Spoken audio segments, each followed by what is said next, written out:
Obadiah, Unlocking the Bible by David Pawson. Introduction. Obadiah was the first of the pre-exilic prophets, and his book is the shortest in the Old Testament at just 21 verses. He spoke in the year 845 BC, and this opened a period of 300 years during which prophet after prophet after prophet warned the people of God not to continue in their present course of action. We know that Joel came soon after Obadiah because he quotes him, reminding the people of what God had already said to them. In particular, he picked up one phrase that Obadiah introduced, the day of the Lord, a phrase used in other Older Testament prophecies and in the New Testament. It is the day when God comes to put wrongs right, and we looked at it in detail at the end of Joel. The book of Obadiah is included at the end of this section because its focus is on the events at the very end of the pre-exilic period, when the people of Judah were exiled into Babylon. Some prophets had two messages, one for God's people Israel and one for the nations around Israel. Obadiah spoke to Edom, one of Israel's neighbours, a region to the southeast of the Dead Sea. It is the only prophecy by Obadiah that we possess today, and it may have been the only one he gave. We know very little about Obadiah, except that his name means the worshipper or servant of Yahweh. Most of his message is a prediction about the future which came as a vision. It is a visual rather than a verbal message.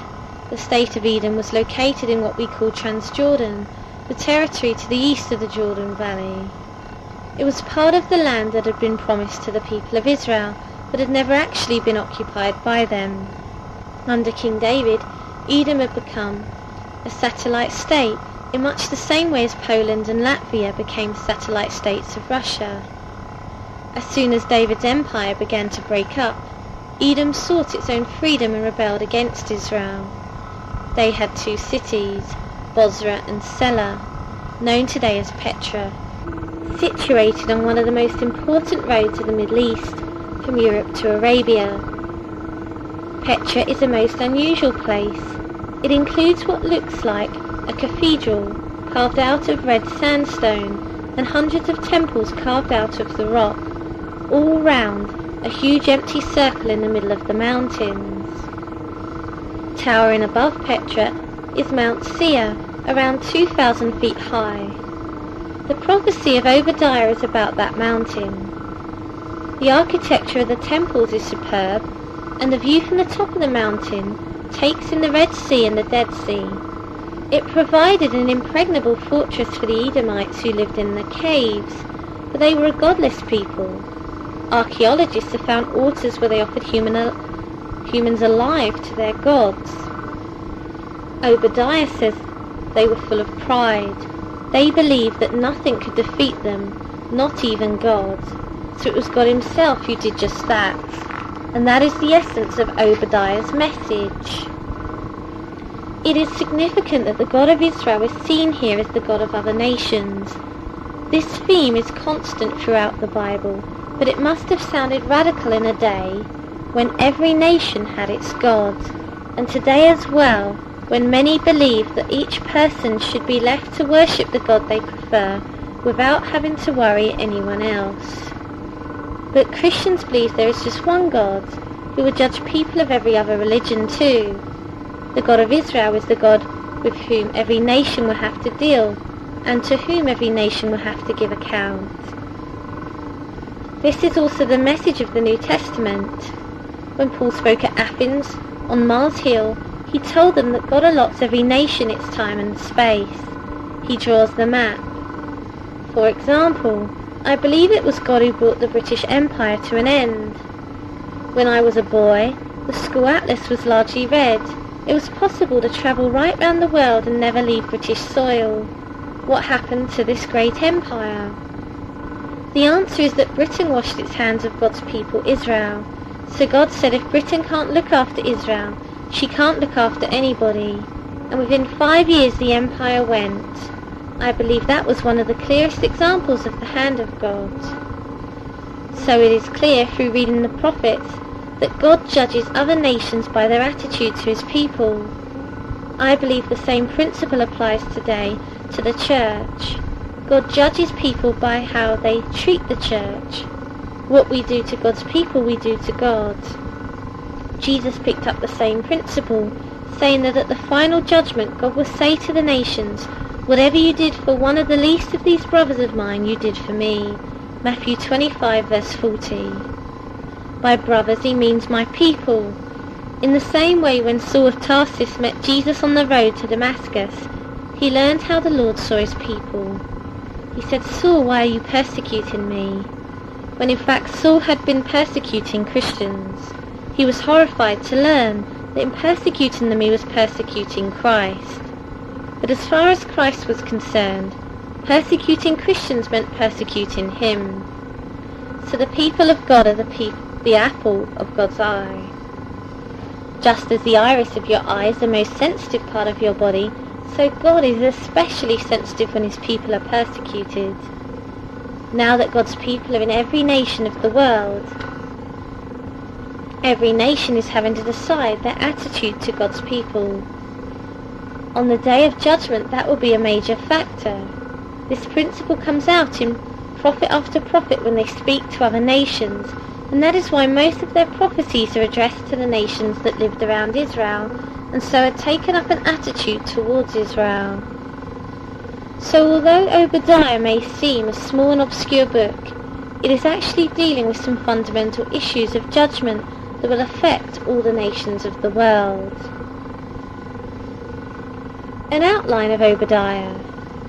The book can be divided into two parts. In the first part, verses 1 to 14, Obadiah says that one nation is going to be judged, namely Edom. In the second part, verses 15 to 21, the prophet sees all the nations being judged. One nation will be judged, verses 1 to 14. The nations destroy Edom, in verses 1 to 9, and Edom despises Israel, in verses 10 to 14. All nations will be judged, 15 to 21. Yahweh punishes the nations in 15 to 16, and Israel possesses Edom in verses 17 to 21. One nation will be judged, verses 1 to 14. The nations destroy Edom, 1 to 9. Edom literally means red. The city is made up of red sandstone, but that is not why it is called red. Edomites were descended from red-headed Esau. Its location is on the eastern side of the Rift Valley of Arabah. Its two major cities are Petra and Bozrah, both monuments to man's ability to build. But Obadiah tells the Edomites that the nations are going to destroy them, and that unlike burglars who just take the things they are interested in, they will take everything, including their territory. He tells them that God hates pride in men. Pride is almost an invitation to God to bring that man low, for to be proud is to have a very high view of yourself and a low view of everyone else. If you put yourself up, you have to put others down, even God himself. Edom despises Israel, verses 10 to 14. So Edom's location at the top of Mount Seir was symbolic of its attitude to the nations that surrounded it, and to Israel in particular. The Edomites were direct descendants of Esau, who of course had sold his birthright to Jacob and was in conflict with his twin brother for most of his life. Esau's descendants had settled on the east side of the Rift Valley, and Jacob's descendants settled on the west side. In Deuteronomy, God forbade Israel to have a wrong attitude to Edom, because Esau was Jacob's brother. This is why Obadiah tells Edom that she should not have treated her brother as she did. But Edom's attitude to Israel was aggressive. We read in Numbers and Deuteronomy that they refused to allow Moses and the Israelites safe passage through their land. This antipathy was also seen when the Empire of Israel began to crumble in King David's day. The Edomites rose up and joined in with anybody who attacked Jerusalem or Israel, whether Philistines, Arabs, or later the Babylonians. The Babylonians were a very barbaric people, but the Edomites joined in and egged them on. When the Arabs attacked Jerusalem, the Edomites joined them. The hatred and jealousy and resentment of centuries came out. When the Philistines came against Jerusalem, the Edomites joined them. They took every opportunity to support others, perhaps because they weren't strong enough themselves. On 3 occasions God says, "You should not," concerning their behaviour, verse 12, 13 and 14, and tells them that their disobedience will be punished. An obvious question arises. Did the Edomites hear what Obadiah said, and if they heard it, did they heed it? The first part of the prophecy is about Edom, but halfway through Obadiah changes from the third person to the second. So it seems that he had the courage to go to Petra to give the message in person. But there is no record of their having heeded the words, in fact just the opposite. When the Babylonians attacked Jerusalem in the year 587 BC, they were egged on by the Edomites. Psalm 137, verse 7. Furthermore, other prophets also spoke against Edom. Isaiah 21, Jeremiah 49, and Ezekiel 25 all condemn Edom, with Isaiah using language similar to that of Obadiah to underline God's determination to judge. So since the message of Obadiah and the other prophets was ignored, God's judgment fell.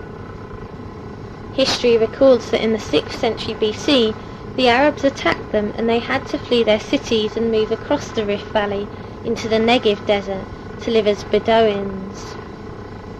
By 450 BC, there were no Edomites left in their former land, and by 312 BC, Petra was in the hands of the Nabateans. The Negev was renamed Idumea after the arrival of the Edomites. The Edomites were forcibly Judaized by Hyrcanus, so that Judaism became their official religion, though they retained their distinctive racial characteristics. Edomites reappear in the New Testament. Herod the Great, featured in the infancy narrative in Matthew's Gospel, was from Idumea. He asked Julius Caesar if he would sell him the throne of Israel in the year 37 BC, and so the king of Israel was an Edomite. His people's heritage of great buildings became the inspiration for the building projects for which he was famous. This is why he built so many palaces, including one on Masada, as impregnable as the great temples of Petra. So when the wise men came asking where they could find the newborn king of the Jews, Herod was angry. He didn't want a Jew on his throne, for Edom had conquered. So this was behind his slaughter of every boy under 2 years of age in Bethlehem. It was his son who killed John the Baptist, and to whom Jesus had nothing to say at his trial. His grandson was the Herod who was responsible for the death of James, and was eaten by worms. See Acts chapter 12. His great-grandson was a man called Agrippa, who died in AD 100 without children. So the Edomites disappeared. There isn't a single Edomite in the world today, thus fulfilling Obadiah's prophecy. God takes his time judging people. It was over 600 years from the time of Obadiah to their final disappearance. From this we can learn 2 clear lessons concerning God's judgment. It takes time. Though the mills of God grind slowly, yet they grind exceedingly small. Though with patience he stands waiting, with exactness grins he all. Friedrich von Logan, 1604-55. God takes his time. He's slow to anger, but when he said he would do it, he would do it. Maybe 1,000 years later, but he would do it. Where is Edom today? Gone. Where is Israel today? Back in her land. God judges those who hurt his people. God had said to Abraham, "I will bless those who bless you, and whoever curses you I will curse." Genesis 12. God has two peoples in the world today, Israel and the church. To attack either is to hurt him. All nations will be judged in verse 15 to 21. Edom is an example of the type of godless nation that has always been hostile to God's people.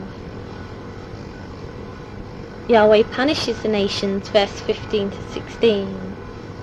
The reasoning behind the punishment is clear. As you have done, so it will be done to you. Punishment fits the crime. The Philistines are also mentioned as deserving God's wrath. Obadiah saw that one day all nations would be judged. The God of Israel will hold every nation responsible, especially for their attitude to his people. Israel possesses Edom, verse 17 to 21. One day Israel will possess Edom. Edom is specifically included as a part of the land that God promised to his people. So one day they must have it, and Obadiah saw that. He saw that there would be no survivors from the house of Edom, and that their land would be possessed by its true owners.